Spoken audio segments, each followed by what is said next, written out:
This week's Torah portion concludes with the seventh of the 10 plagues that God brings against the Egyptians before taking the Jews out of Egypt.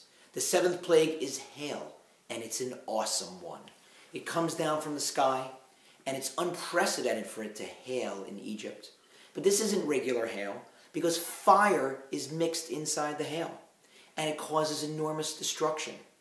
It's the only plague after which Pharaoh himself, although momentarily, concedes that he has sinned.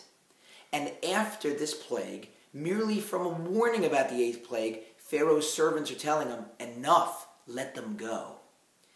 After Pharaoh asks Moshe, to pray for the cessation of the plague, Moshe goes out of the city, he prays, and the plague stops. And the Torah tells us that the hail didn't reach the ground, meaning that if you were an Egyptian or a Jew at that time, you could have walked outside for some period of time after that plague and seen hailstones mixed with fire, the fire not getting extinguished by the hail not melting due to the fire, and the laws of gravity suspended with the hail hanging there in front of you.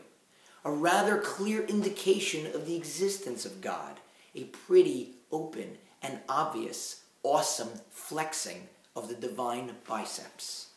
And people these days ask, where's the inspiration? How can I get inspired? It's out there. God's doing the same thing every day that he did back then. Go visit the Grand Canyon, Yosemite, Niagara Falls, an African safari. Go see a Caribbean sunset, the Swiss Alps, or just fly in a plane and look at the clouds from above. Awesome, awe-inspiring. And there are people who can inspire us. I just got back from Israel.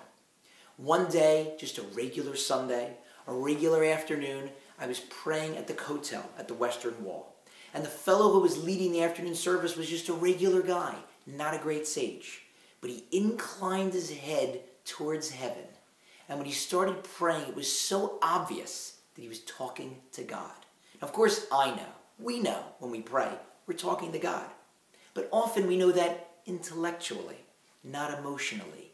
This guy knew it with every fiber of his being. It was so clear from his inflection, his intonation, his body language, that he was just talking to God.